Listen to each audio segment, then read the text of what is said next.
গল্প শুনতে আমাদের চ্যানেলটি সাবস্ক্রাইব করুন। Welcome back. এই মুহূর্তে আমি আপনাদের সাথে অমিত। আজকে আপনাদেরকে একটি গল্প শোনাব। গল্পটি হচ্ছে হরর কাহিনী। গল্পের নাম কাল্পনিক ভৌতিক গল্প। চলুন তাহলে গল্পটি শুরু করা যাক। প্রথমেই বলে নিই, যদি আপনাদের কোনো গল্প শুনতে ইচ্ছা হয় তাহলে আমায় কমেন্ট করে জানিও। ফিরে আসছি গল্পের। এক লোক রাতের অন্ধকারে এক জঙ্গলের পথ ধরে বাড়ি ফিরছিল। হাতে টিম টিম করে জ্বলছিল হারকিন। চলতে চলতে হঠাৎ সে লক্ষ্য করল হারকিনের আলো পড়ে রাস্তার পাশে কি যেন ঝিলিক দিয়ে উঠল। কৌতূহলী হয়ে লোকটি এগিয়ে গেল সেই দিকে। গিয়ে দেখল এক তরুণী মেয়ের লাশ পড়ে আছে। সে ভয় পেলেও ঠিক দেখল মেয়েটির ডান হাতের মধ্যমা আঙুলে একটি হীরার আংটি জল জল করছে। একটু ইতস্তত করে সে হারকিনটা পাশে নামিয়ে রেখে লাশের আঙুল থেকে আংটিটা খোলার চেষ্টা করল, কিন্তু আঙুল ফুলে ওঠায় কিছুতেই ওটা খুলল না। লোকটা তখন তার পকেট থেকে একটা ছুরি বের করলো। তারপর সেই ছুরি দিয়ে পেঁচিয়ে পেঁচিয়ে লাশের আঙুলটা কেটে ফেলল। ঠিক তখনই রাতের নিস্তবতা ভেঙে কাছাকাছি কোথাও থেকে একটা শেয়াল ডেকে উঠল। লোকটা প্রচণ্ড ভয় পেয়ে ওই আঙুলসহ আংটিটি পকেটে পুরে ছোটা শুরু করলো।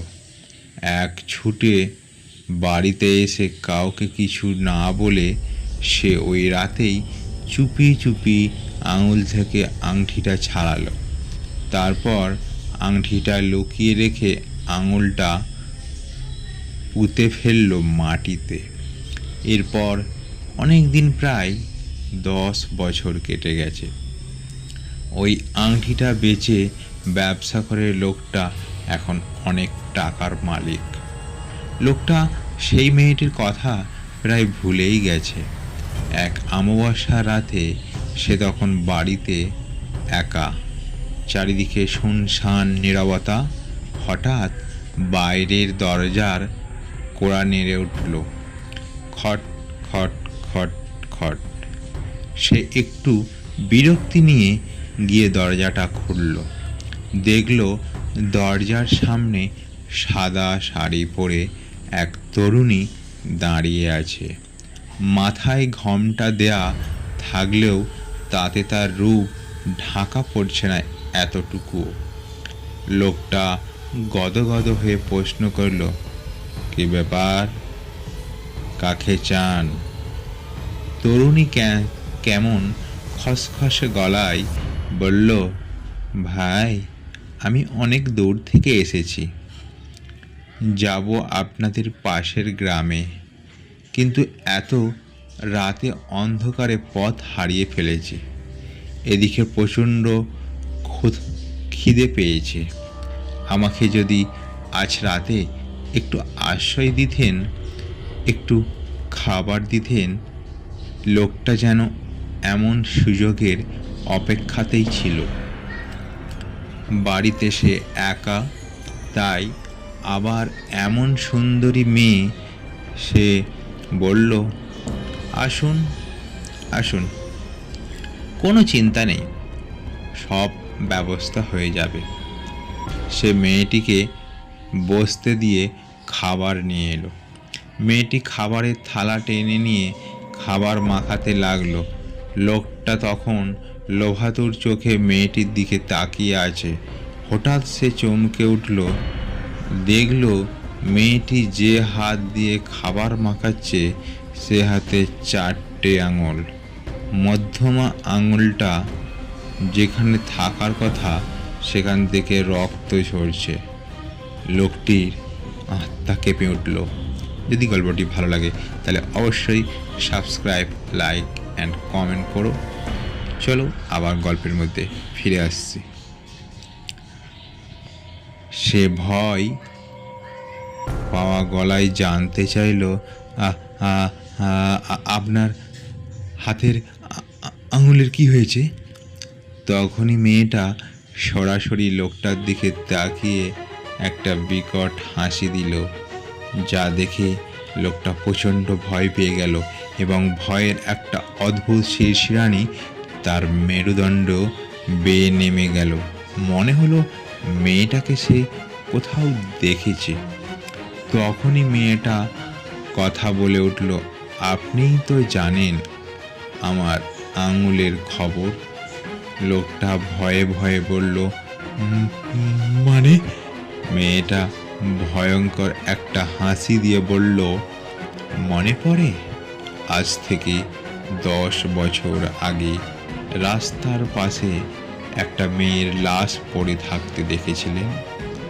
আপনি লাশের মূল্যবান অলংকারগুলো নিয়ে সরে পড়েছেন, সাথে লাশটার মধ্যমা আংটির জন্য আঙুলটাও।